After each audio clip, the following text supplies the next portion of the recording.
Hey everyone, it's Naomi. Welcome back to my channel. Today I'm doing my January book wrap-up and I guess February TBR, and I only read 3 books this month, and I don't know, I was kind of not in a reading slump, but I just had a lot of stuff going on, and yeah, I mean, I'm satisfied that I read 3 books. I think that's great, and they're all really good, which is even more important. So the first one that I read was The Masked City by Genevieve Cogman, and this is book 2 in the Invisible Library series. I read this one in December, and this one was I think I gave this one 4 stars. I really liked it. It was a little bit hard to get into, a little confusing at first, but then I got really attached to the characters and I was really excited to dive into another adventure with them in this story, and kind of a continuation.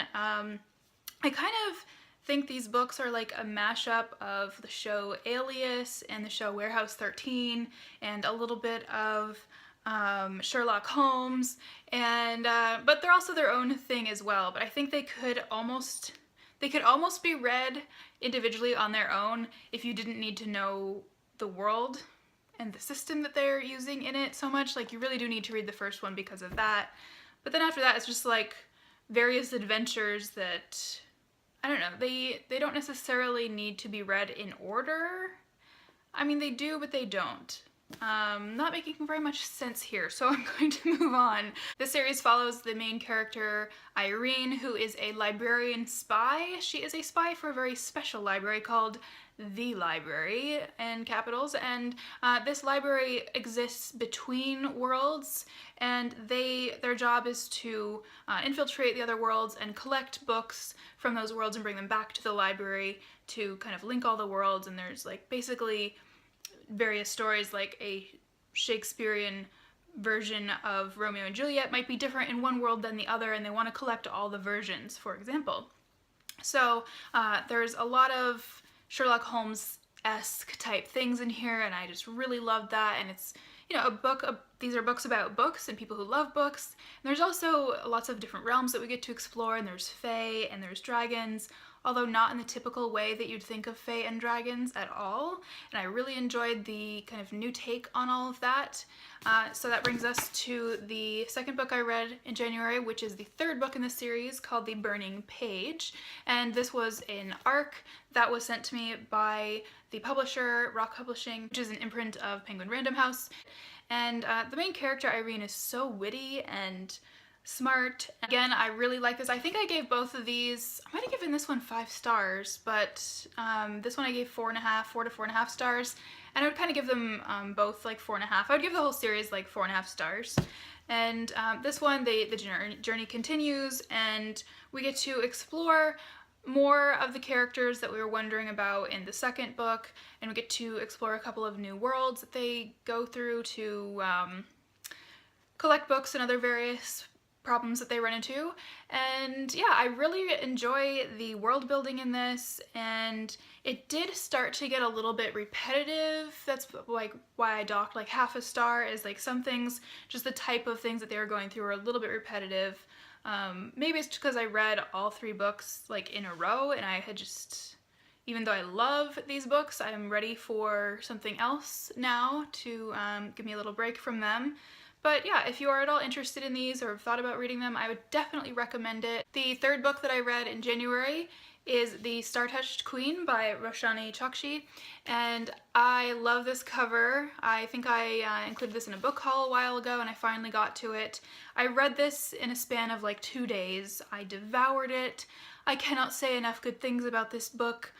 You must pick it up if you're thinking about reading this. Do it. It is so good. It is everything that a fairy tale should be, and the language was just so rich and beautiful, and like, I think I described it in my Goodreads review as like a artfully crafted like dessert or delicacy paired with just the right glass of wine, and it leaves you wanting more because it's just so delicious. This is about a young girl. She's 17. Her name is Maya, and she is part of a harem. She is not looked upon very she's not looked upon in a good light because she has been kind of cursed with a bad horoscope, and in her society, in that kingdom, people sort of just looked down upon her and were scared of her and didn't like her being around. So they basically try to get rid of her, and that backfires a little bit, but she ends up going into, I'm not going to give too many details because I want you to be surprised, but she ends up going into this other realm and goes on all these adventures, and I know that's super vague, but read this, guys. It is so good. I'll just read you guys the first sentence of this book just to give you a little teaser. Staring at the sky in Bharata was like exchanging a secret. It felt private, like I had peered through the veil of 100 worlds. When I looked up, I could imagine for a moment what the sky hid from everyone else.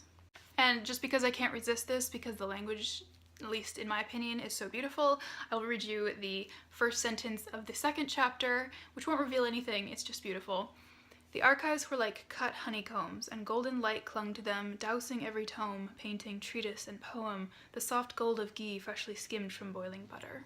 I also started reading Essence and Alchemy, which is a perfume book. This is nonfiction. I didn't get very far so far by the end of the month. I'm only on page 11.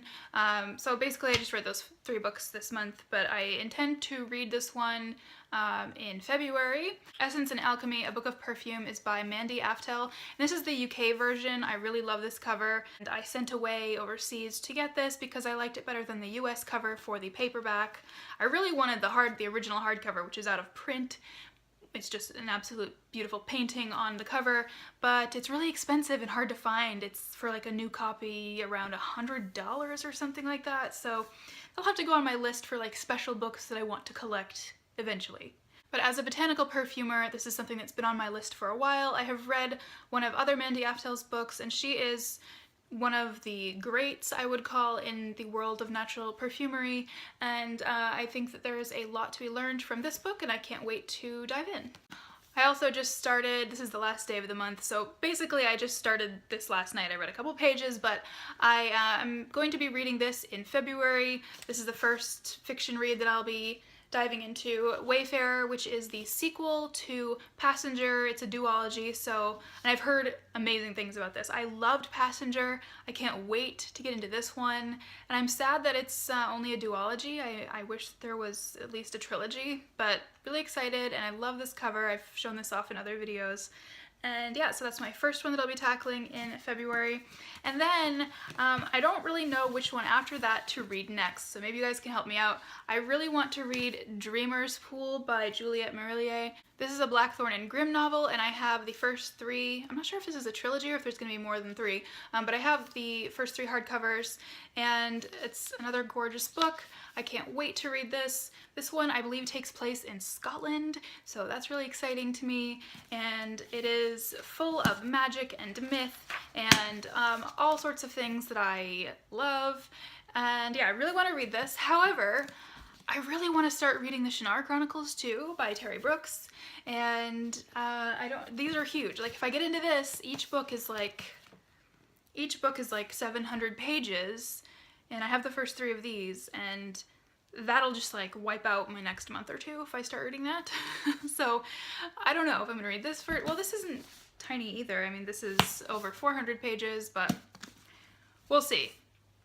So that is what I read in January and what I'm reading in February. I can't believe we are already almost in February. By the time this video goes up, it'll probably be the first day of February. Let me know in the comments below what books you might have read recently and what ones you're excited to read soon. I would love to know.